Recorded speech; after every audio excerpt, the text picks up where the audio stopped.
Hello दोस्तों, welcome my YouTube channel. दोस्तों हम फिर आज आ गए हैं, जो कि हमारे हस्बैंड पढ़ाएंगे हमको और हम ग्रुप डिस्कशन में पढ़ेंगे। दोस्तों हम लोगों ने, मेरे हस्बैंड स्टेट क्वालिफाई और हमने सीटेट क्वालिफाई कर रखा है। तो अब जो आने वाली 7th फेज की एग्ज़ाम है उसका प्रिपरेशन दोनों आदमी मिलके कर रहे हैं। ठीक है, आप लोगों को अच्छा लगे तो मेरे चैनल को सब्सक्राइब करें एंड मेरा सपोर्ट करें। और आज आपका हो गया पार्ट 2 होगा, वही यूरोपीय कंपनी का आगमन, उससे आगे होगा। छोटा छोटा बना रही हूँ ताकि पढ़ने में अच्छा हो। हम लोग फिर से ग्रुप डिस्कशन करने जा रहे हैं, तो इस प्रकार आगे होगा। जी बताइए। ठीक है, वेलकम। ठीक है, आगे हम चर्चा कर रहे हैं। वर्ष 1961 में जो गोवा का पुर्तगाली गवर्नर जनरल मैनुअल एंटोनियो वसालो ए सिल्वा 1958 से 61 ईस्वी था। मीन्स जो पुर्तगाल का गवर्नर था उस समय गोवा में मैनुअल एंटोनियो वसालो ए सिल्वा था। अच्छा, कब था? गोवा में पुर्तगाली गवर्नर था 1961 में, जब भारत जो है ना आज़ाद होने वाला था, जब गोवा को माने पुर्तगाली को भगाने वाले थे इंडिया, उस समय कौन था पूछा जाए तो क्या बताओगी? मैनुअल एंटोनियो वसालो ए सिल्वा। मैनुअल एंटोनियो वसालो ए सिल्वा, ये क्या था? मतलब ये था जब कि भारत आज़ाद होने वाला था, मतलब पुर्तगाली को खदेड़ रहे थे, तब उस समय अगर पूछा जाए कि गवर्नर कौन था। अच्छा। हाँ, पुर्तगाली गवर्नर कौन था जो तो मैनुअल एंटोनियो वसालो ए सिल्वा। ठीक है। अब भारत की स्वतंत्रता प्राप्ति के दौरान गोवा का गवर्नर, जब भारत स्वतंत्र हो गया तो गवर्नर जनरल किसको बनाया गया? जोसेफ फेरेरा बोसा को। जोसेफ फेरेरा बोसा था। अच्छा। ठीक है। अगर पूछा जाए कि भारत की स्वतंत्रता प्राप्ति, जब भारत स्वतंत्र हो गया तो उस समय भी कुछ जो है ना पुर्तगाली रह गए थे इंडिया में, तो उस समय का गवर्नर कौन था? तो जोसेफ फेरेरा बोसा। ओके। इससे आगे करते हैं डिस्कस की यूरोपीय शक्तियों में सर्वप्रथम पुर्तगाली व्यापारियों ने भारत में समुद्री व्यापारी केंद्र स्थापित किए। आई नो कि पुर्तगाली ने सबसे पहले क्या किया, अपना वर्चस्व स्थापित कर रखा था समुद्री व्यापारी। पुर्तगालियों ने 1503 ईस्वी में कोचीन में पहली फैक्ट्री कहाँ लगाया पुर्तगाली ने? तो कोचीन में लगाया था।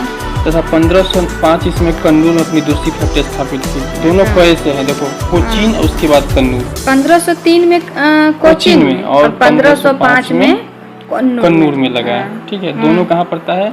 केरल के पास ही पड़ता है। केरल के पास पड़ता है।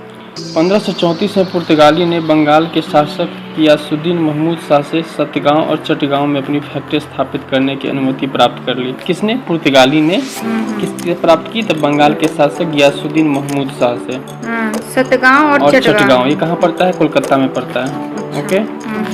अनुमति ले लिया था। पुर्तगाली द्वारा हुगली को बंगाल की खाड़ी में समुद्री लूटपाट के लिए अड्डे के रूप में इस्तेमाल किया जाता था। किसके कौन करता था? पुर्तगाली करता था हुगली को। हाँ, कोई भी दूसरे मतलब मान लो कि कोई दूसरे कंट्री से आ गया व्यापार करने, तो क्या करते थे? उसको लूट लिया जाता था। किसके द्वारा? पुर्तगालियों के द्वारा। उसके आगे बात करते हैं कि 1632 ईस्वी में मुगल बादशाह शाहजहां ने हुगली में पुर्तगाली वस्तुओं को पूरी तरह नष्ट कर दिया उसने खुद को, और 1000 रुपये से अधिक पुर्तगाली निवासियों को बंदी बना लिया। क्योंकि जो है ना उससे क्या करते थे? टैक्स वसूलते थे। हज जाते नहीं आते मुस्लिम लोग, तो उसे टैक्स वसूला जाता था, इसलिए इन्हें बंद करवा दिया। ठीक है। और उसको बस्ती को भी नष्ट करवा दिया। किसने? तो शाहजहां ने कराया, जो ताजमहल का तुम्हारा निर्माण किया हुआ है मुमताज महल की यादगार में। ठीक है। कासिम बाजार की फैक्ट्री के प्रमुख जॉब चौर्नॉक ने अंग्रेजों के व्यापार केंद्र के लिए हुगली के स्थान पर सुतानुती और सुतनौती कलकत्ता का स्थल को चुना। मीन्स कि जॉब चौर्नॉक जो था वो एक पुर्तगाली था, ने अंग्रेजों के व्यापार केंद्र के लिए हुगली के स्थान पर सुतानुती और सुतनौती कलकत्ता में ही पड़ता है, उसी को चुना। कोची 1814 में ब्रिटिश उपनिवेश के तहत शामिल हुआ। अच्छा। कोची 1814 में ब्रिटिश उपनिवेश के तहत शामिल हुआ। कोची कहाँ पड़ता है? केरल में पड़ता है। अंग्रेजी ईस्ट इंडिया कंपनी का सूत्रपात, अब देखो शुरुआत कब हुई थी अंग्रेजी का? मेन तो यही था, किंग में मेन कौन था? अंग्रेज ही था। सूत्रपात कब हुआ? 1599 ईस्वी में हुआ। अच्छा। माने कब हुआ? कंपनी का स्थापना लगभग 1599 में हुआ, लगभग 1600 ईस्वी के करीब, जब लंदन के कुछ साहसिक व्यापारी मर्चेंट एडवेंचर ने एक समूह का गठन किया। और पुर्तगाली जो अंग्रेज जो कंपनी थी, कौन सा था? प्राइवेट कंपनी थी। ठीक है। तो कुछ साहसिक व्यापारी कंपनी ने एक समूह का गठन किया और 30,133 पाउंड की वचनबद्ध अभिजीत पूंजी के साथ ईस्ट इंडीज व्यापार के लिए अभिप्रेरित समुद्री अभियान हेतु आवेदन प्रस्ताव ब्रिटिश क्राउन के समक्ष प्रस्तुत किया। मीन्स वहाँ के थोड़ा अच्छे से समझाइए। वहाँ से माने वहाँ के जो भी रानी थी उससे ना अपनी बिजनेस को बढ़ाने के लिए मीन्स 15 साल के लिए इजाज़त मांगी कि मुझे 15 साल जो है ना एक कंपनी का गठन करना है जिसमें इजाज़त दीजिए कि हम ईस्ट इंडीज़ के साथ मीन्स पूर्वी देशों के साथ व्यापार कर सकें। ठीक है, किसने कहा? अंग्रेज ने वहाँ के गवर्नर से हेल्प मांगा। उसका नाम क्या है? British crown. ब्रिटिश क्राउन से हेल्प मांगा। हालांकि ठीक है, समझ आए? हालांकि इन साहसिक व्यापारियों के मूल प्रस्ताव को प्रीवी काउंसिल की स्वीकृति नहीं मिल सकी।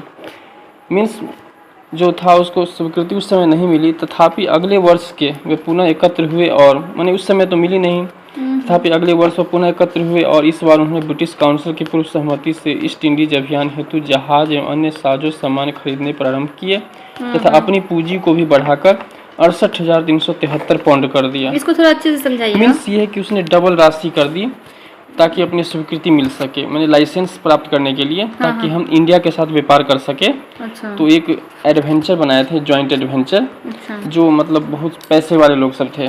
ठीक है, सबने अपना पूंजी लगाया क्योंकि प्राइवेट कंपनी थी तो सभी लोग पूंजी लगाए, सभी लोग का शेयर था ताकि इंडिया के साथ व्यापार कर सके। तो इस बार क्या हुआ, ब्रिटिश क्राउन ने उसको इजाज़त दे दिया कि आप जाइए 15 साल के लिए, आपको हम आपको डिसीजन दे रहे हैं कि मत करिए, आप अपना व्यापार कीजिए, आपको